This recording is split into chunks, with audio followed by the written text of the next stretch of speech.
Hey, I wanted to talk to you today about off-market and on-market properties. What's the difference?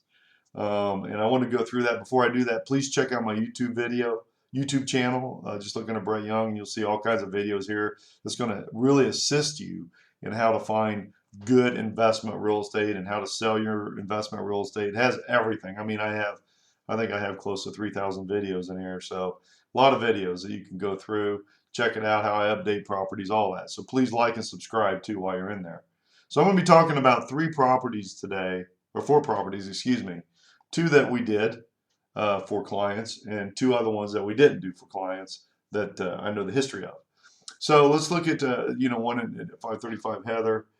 This was a property in Bedford, Ohio, which a gentleman over 18 months or so made over about $12,000 net on his approximate net lease, because after property taxes, property management, and insurance, he netted that. So it's a net, and it was very little maintenance on that. So it was really worked out well for him.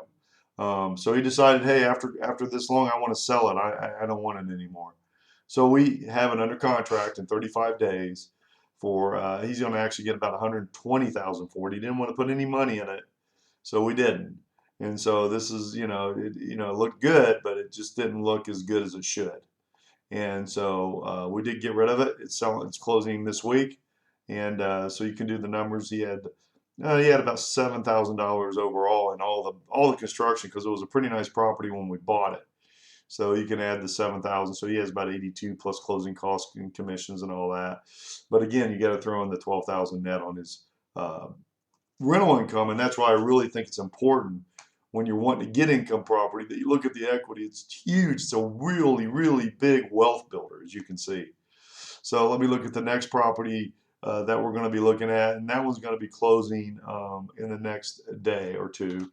And we bought this one, and he actually had a tenant in there for 2 years, and he netted approximately $16,680 just on the income. And these are areas that people want to live in, and they do live in, and they don't leave. They don't like this particular person left after 24 months, but it was a very thing. So we bought this one for $65,000 in 18, and I think he probably has 15,000 into it, so he's probably got 90,000 altogether into it. And he didn't want to put any more money in it at all. Excuse me, 15,000. That would be 80,000. Sorry, 80,000 total into it. And you can see we have that one under contract for I think it's 118.9 that's going to be selling for.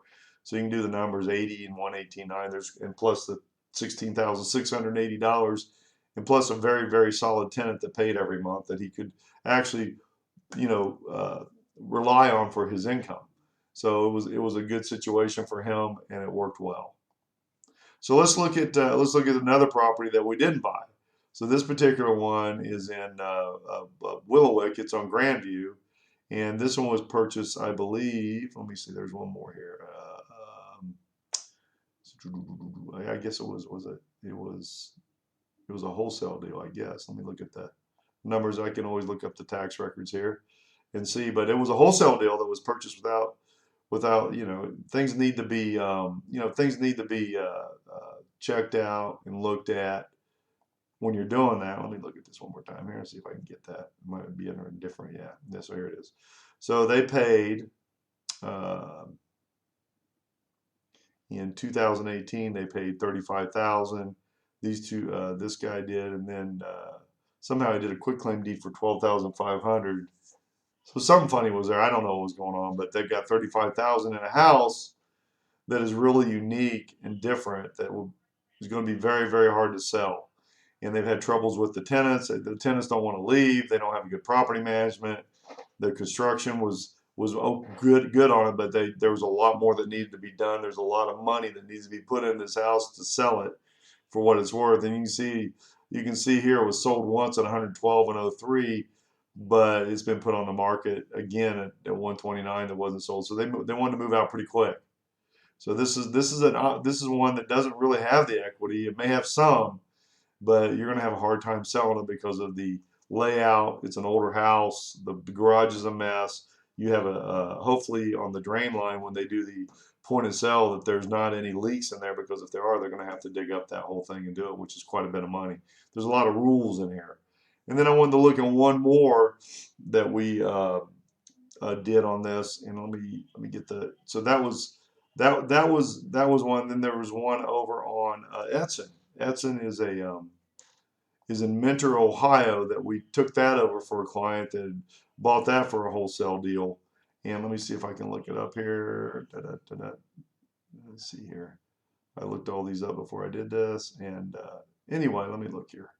I apologize. So Edson, let me see, expired. So let's look at that real quick. So there's 3 there. So this is 8675 Edson. So this one we tried to sell at 194 on this. Now it was out in the middle of no better city, right? I mean, you're looking at a city that's probably more desirable than Bedford, but again, it was out in the middle of nowhere, and had quite a bit of a situation with it. And they bought it back in C. It looks like they bought it for $45,250 as a wholesale deal, and there was some problems with the partners, and so it ended up costing him a lot of money to get this one remodeled. But the problem with this one was, it didn't have any really. There's nothing out there. It's just in the middle of nowhere. And if you look in this particular part of it, this here had to be all ripped out, and we had to put a new subfloor. There's a lot of money he had to put into this one, but it just wasn't sellable. And we could have lowered it, of course, and sell it, but he has too much money in it and didn't want to do that. So now he's wholesaling it, which he's going to make less money on that. I don't understand this particular gentleman, but the whole thing, this is another wholesale deal that was not checked out. So when you're looking at any kind of real estate, you really need to be looking at the equity and the income. You need to verify that equity, and you've got to know, because this one here, he was told that this was worth about 350 because right across the street there's a subdivision. I don't know if I can see it here. I don't think I can, but right across the street, like right over here, there's houses in there selling for 350, but they're not a comparable because it's not in the subdivision, number one, and it isn't near as nice. And this one had a dirt road going out to it till recently. Now it has asphalt, but just this is a different house. And again, when you're looking at anything, you make good income on it because we managed it, but at the end of the day, he's not going to make very good money on the equity because it's not in a great area. And these are the problems I see all the time on this. I'm always constantly looking at the market. In the Cleveland market, if you look at the sold listings here, just a quick snapshot, we're up 11.4% here. A pending listing, we're up 8.3%. New listings, which would mean there's a lot of them coming on, and we're down about over 19%. That's not good. Off-market listings are down 44%. So it's just not good for that. And you can see that the days on market is really up, but the for sale ones are down 47%. There's a lot going on. There's not a lot of inventory. So if these things were going to sell, they would have sold. And the ones that did supposed to sell sold. So when you're looking at this stuff, make sure that you go and see and understand and deal with a licensed realtor who's going to go through it and comp it correctly. I've done hundreds and hundreds of these deals. I've done over 1,000 of these deals. So I understand it. I've been at it for a very long time. So if you're looking for this kind of stuff, or if you want to sell it, I've got a flat fee listing for you too. It's going to save you a lot of money. 216-703-5740. I'm with Fathom Realty. I've been doing this for 22 years, and I love what I do, and I want to help you out. So I'm Brett. Please look at my YouTube and call me at 216-703-5740. Thanks, and have a great day.